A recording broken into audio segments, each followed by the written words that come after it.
Welcome, ladies and gentlemen, to Letting You Stretch. My name is Alex Schneider, along with my good friend and co-host. Damn it, Alex, the Cardinals didn't make the playoffs, but my name is Paul Eppi regardless. This is the last Cardinal podcast of the season. Not the Regular off season. season, but of the regular season, because they did not make the playoffs. You could sort of qualify it as the last one of the regular season and the first one of the off season. Yeah. Yeah, okay, we can do that. Okay. So we'll do that. We got a couple things to talk about. We really want to review kind of about the last week of the season. Not go too in depth with everything. We know, obviously, if you've been watching us, you know how the season's gone. So the review the last week, kind of a tad look forward, and then at the end, me and Paul. There's some news that we want to talk to you guys about. We're not going to do too many details, but we kind of have some news about the channel that is actually, I think, really, really cool. That Paul boy over here on the other side of the camera and the microphone had found out for us, which I think is really cool. So we'll kind of give you a little insight to that, but not too much. But like I said, we want to keep this kind of short and not dive too far into 2017 season. Just like Paul said, there is... We like have 5 months. We have 5 months to speculate what the Cardinals should do and will do in the offseason. So, Alex, the big thing that I thought of last week was that, okay, if the Cardinals can manage to take at least 2 out of 3 against the Pirates, they should have a tiebreaker. If they take 3 of 3, they'll at least have a tiebreaker, and then they should hopefully get to a wild card. And my theory behind that was, the Giants are facing the Dodgers, and the Dodgers are throwing out Kershaw, Hill, and Maeda. They're 3 best pitchers and probably arguably the best top 3 in the major leagues. Well, I was dead wrong. The Cardinals swept, but the bad news is that the Dodgers got swept, and it was depressing to watch because the Dodgers just rolled over like a bunch of dogs against the Giants. I watched a lot of that series and I thought, oh my God, the Dodgers are hardly trying. Which I don't blame them, because if that was the Cardinals, I would advise them to not try very much either. But I was hoping they would at least take one game from the Giants, because I'm a subscriber to the theory that you need to win the last game of the series to carry in some momentum. And this was exemplified last season when the Cardinals got swept in Atlanta. I think one of the reasons the Cardinals lost to the Cubs last season in the playoffs was because they lost that series against Atlanta. They just got destroyed. And they didn't carry in any positive momentum.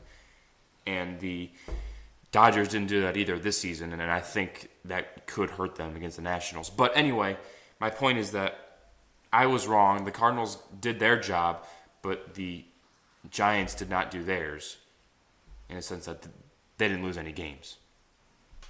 Yeah, and the thing is, too, is, you could say, oh, they didn't roll over, the Dodgers hate the Giants. And I think in the last game they didn't, because Maeda got hit around very, very well.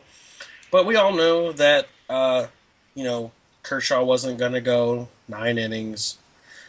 We all know, that the starting pitching staff probably wasn't going to go a whole boatload of innings. They were just kind of get some touch-up work. It's basically... Rest the starters, right.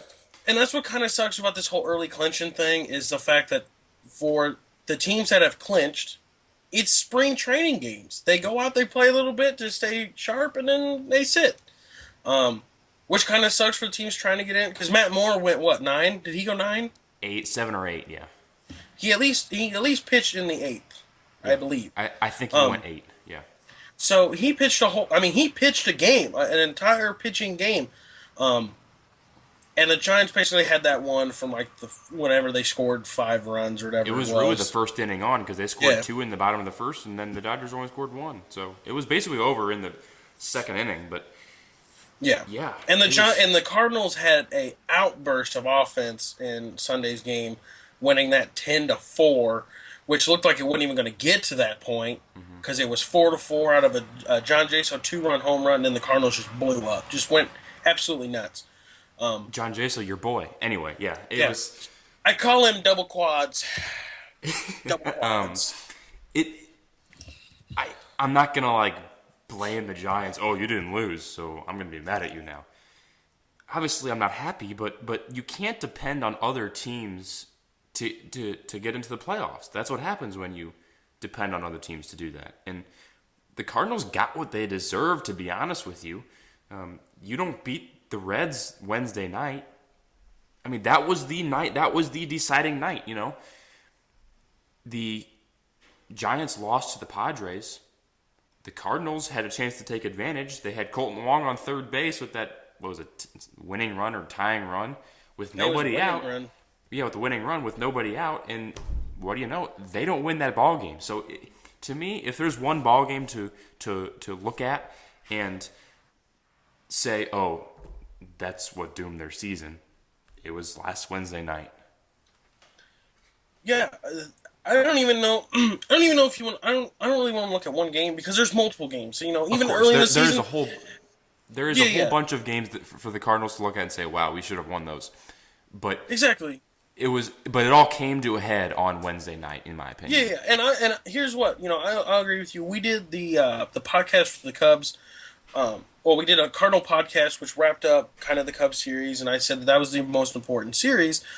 And I say that because it was to prove what the Cardinals were going to be able to do in the postseason if they made it.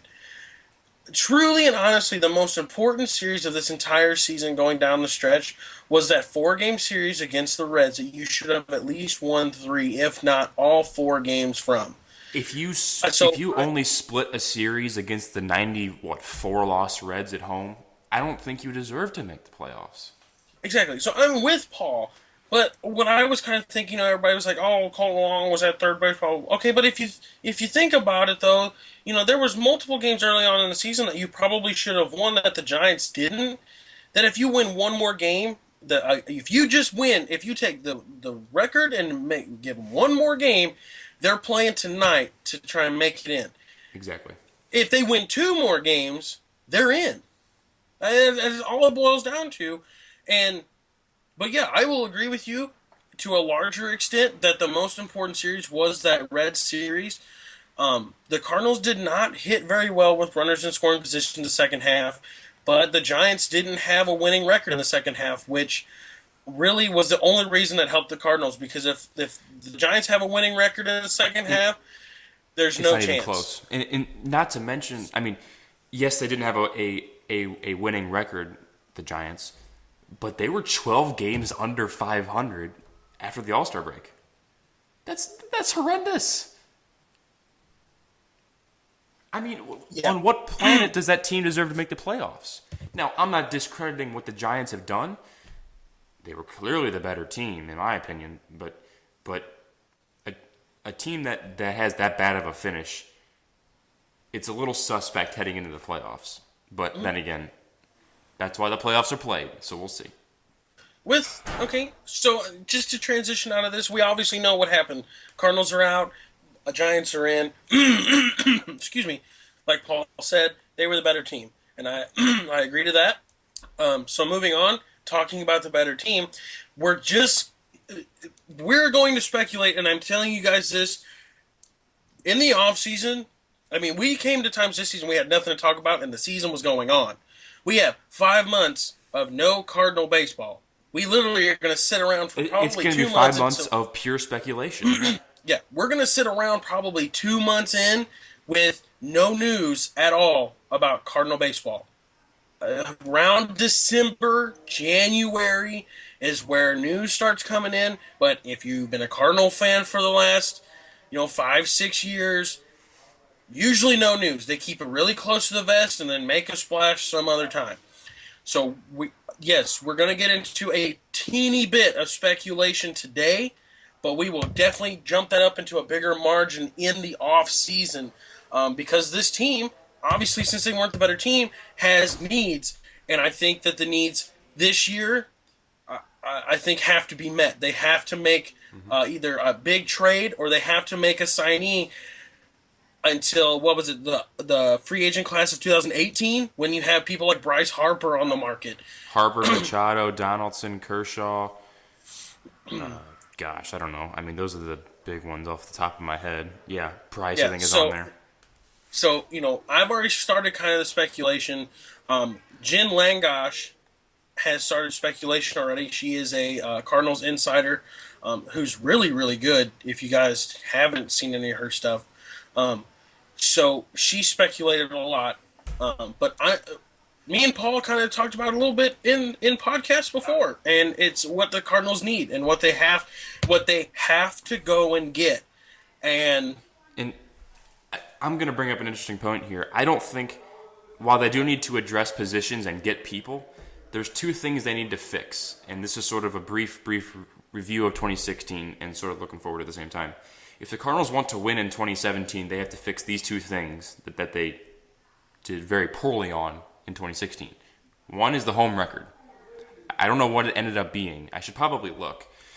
But it needless to was very say, lousy. it was extremely lousy. And with a home record like they have, they don't deserve to be in the playoffs. And looking back on it, they were an 86 win team. They played like an 86 win team. Not terrible, but definitely not good, Good. and not overly deserving of much of anything.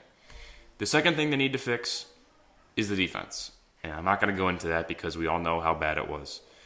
The Cardinals That and base running. in the base running. And the Cardinals' record at home was 38-43, so 5 games under. That's not good, folks. If they want to win in 2017, they need to, for sure, get some position players and pitchers and whatnot, and we'll talk about that. But they also just need to win at home. Yeah, they won it at home in the fundamentals. And one big thing, a lot of people are like, "Oh, it's because Jose Oquendo wasn't there. Is why they were so bad. They're just without Jose Oquendo, they're lost." Here's the thing, people. These guys didn't just start playing baseball yesterday. I'll tell you what, Aledmus Diaz in Cuba definitely knows how to field a ground ball.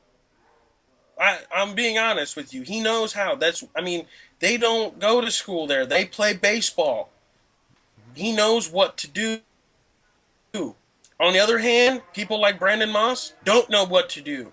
He's like almost 40 years old and is probably the worst player to ever play in the month of September that I've ever seen in my life.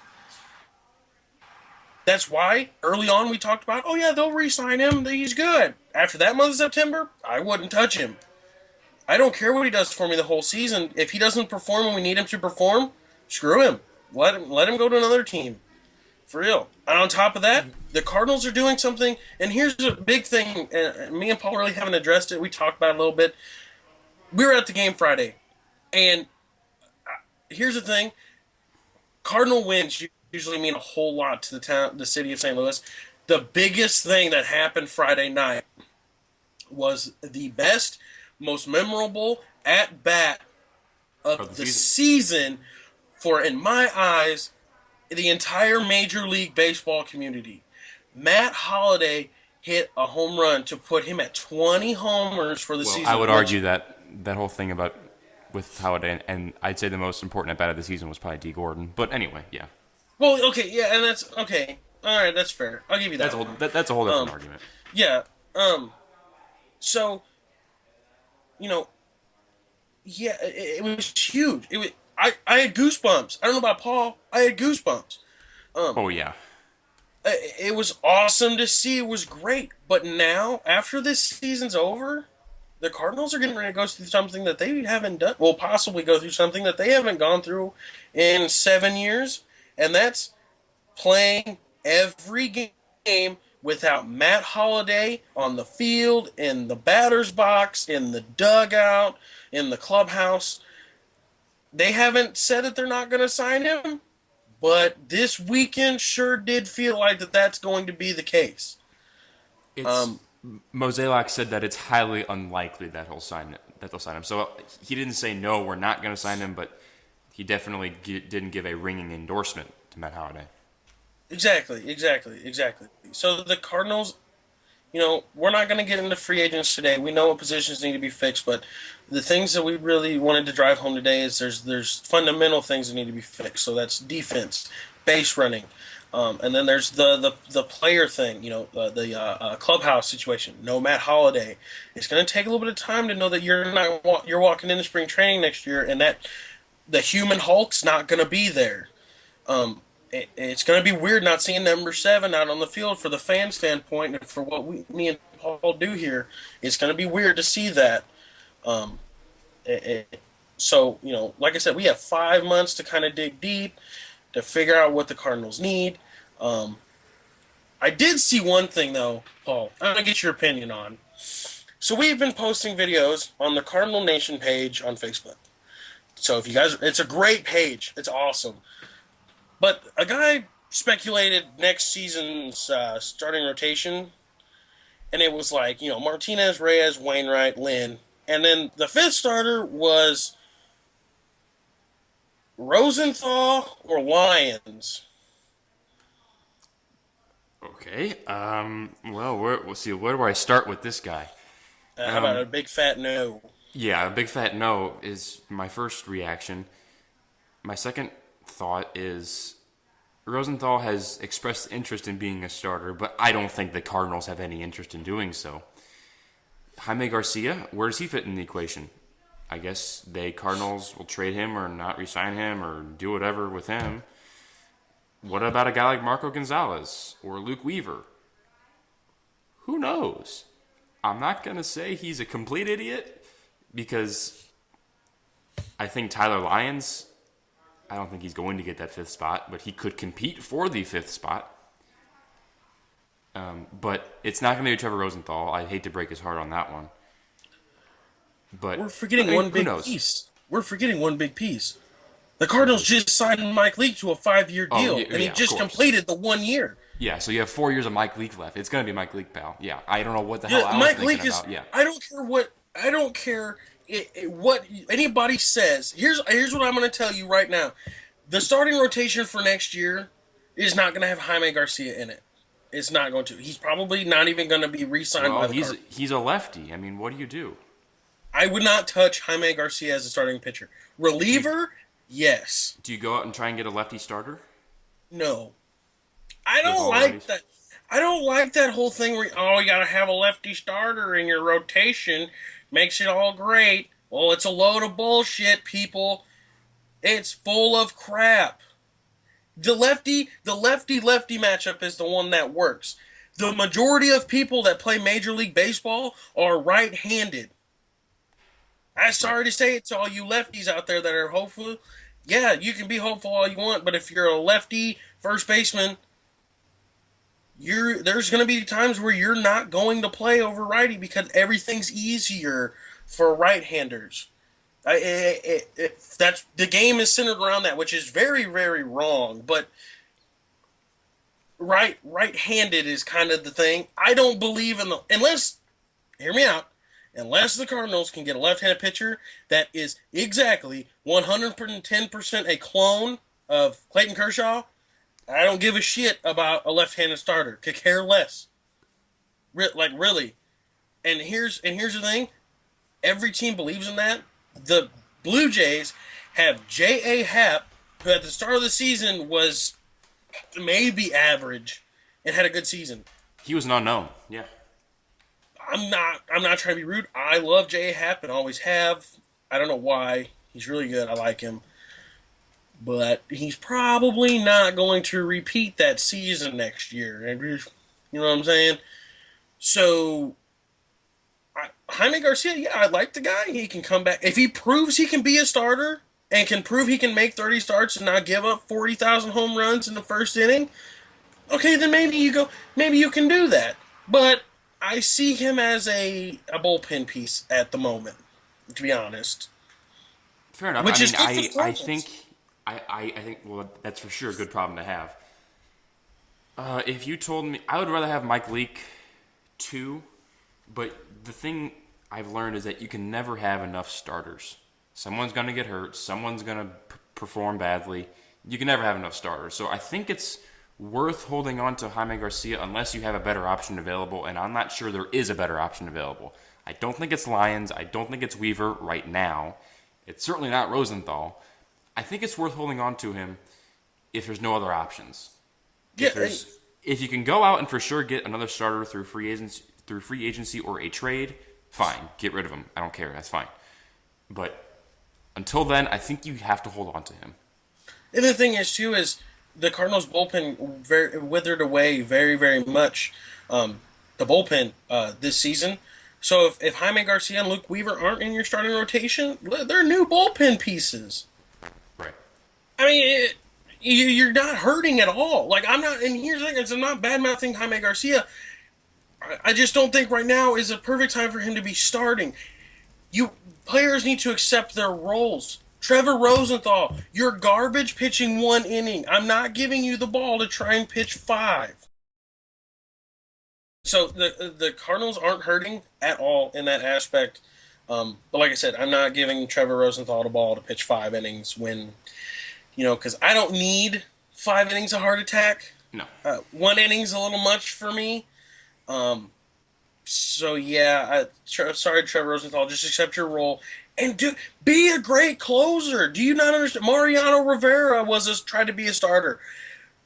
Look where he's at, possibly going to the Hall of Fame. No, As he one is of the going to best. the Hall of Fame. Well, Sure. yeah, but he's not there yet, Paul.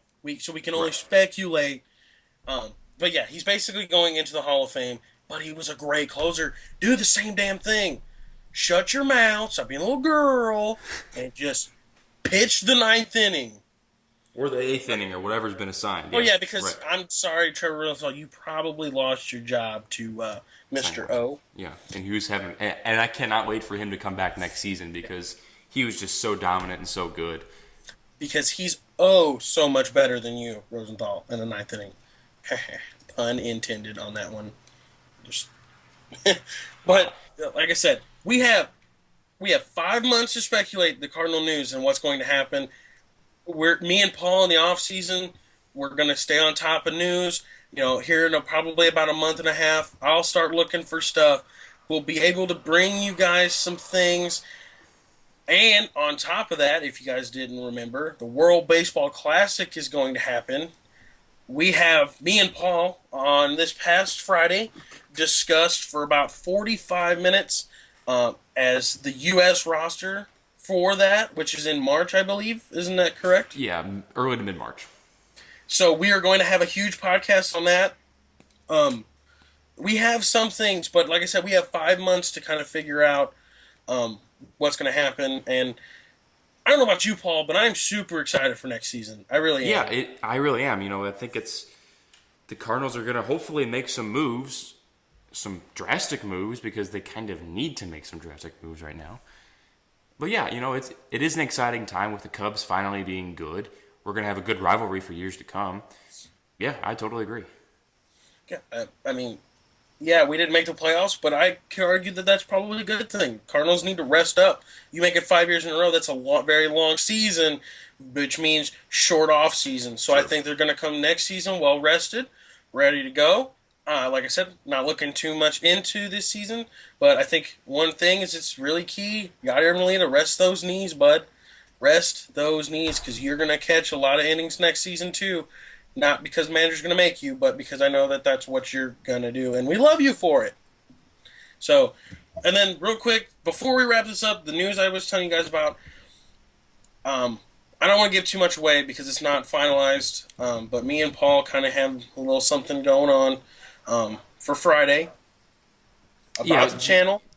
To give a brief tease into it, we're just going to try and take the podcast to the next level. I'm not going to say too much more about it. If all is successful, we will update you further. Yeah, but we should know more news by Friday. That's when we have this little meeting sit down that Paul has informed me that I have to dress nice for, which I am not happy about. Boo-hoo. I need a contract, damn it. Contract. Anyway, but the fun on this channel is still going to come. We're still going to get on each other's nerves. Still going to make each other laugh. It's going to be a great time. We're still in the first year of this whole shebang here, folks, and this is our first off season as a channel. So it's going to be a lot of I don't know how you want to say it, but a lot of new things going on that we didn't do last season. Right. So, I'm just, I want to say thanks to everybody who's paid attention over the season. Um, Also, I want to extend my thank you and congratulations to Paul. I know before we started this whole thing, it kind of sucked because, well, we were just ready to get into it rather than talking about it. And he also hooked us up with these badass microphones. And, Cheap, good microphones. Yeah. If you yeah, if anybody out there is wanting to try to start their own podcast, I'd be happy to refer you to a great microphone for cheap. yeah. It was great. And congrats to Paul. I didn't do anything. Congrats to Congratulations to both of you. us. Congrats to the channel. I mean, this has been awesome, but the one downfall of this was the season did fly by, um, which really sucks. Which means summer is over, Yeah, it's and gonna get cold, but at the same time, it is playoff time. It's gonna be fun. So yeah. So pay attention to playoffs, people. Root for somebody. If the Cardinals aren't in it, root for the Central. Go Cubs. I'm going to root for the Cubs, and actually, I'm going to root for the Red Sox. They are my second favorite team, so I'm actually going to root more for the Red Sox than the Cubs. But yeah, find somebody to root for, and then pay attention. And then tell your friends. We need more people watching these things. For God's sakes, we're not doing this just for fun. I mean, geez, people. Well, actually, it's a lot of fun, but. But thank you guys so much for the first regular season um, podcast previews. Many, many, many, many more to come. I hope. Um, that's all I have. It's been a great year, Paul. It's been a pretty it's pretty been good fun, year. and we're gonna keep this train rolling for Yeah, sure. it isn't stopping for nobody. Nope. So you better hop on now. Cardinals Hop win, on now. Cardinals lose, doesn't matter. We're doing these podcasts. Yeah, we're gonna keep going and having fun. And like I said, hopefully more news Friday. Moving on. So I can't thank you guys enough. Appreciate it. Appreciate all the love. So that's going to wrap it up for the last podcast of the regular season, but first of the off season for the St. Louis Cardinals. We'll be coming at you guys more with more videos with the playoff thing. We'll kind of touch on that and figure out how we're going to do that. But thank you guys so much for tuning in. As for Paul Epi, my name is Alex Schneider, signing off for the last time in the regular season, but for the first time in the in that off season. This has been the 11th inning stretch. Thank you guys so much.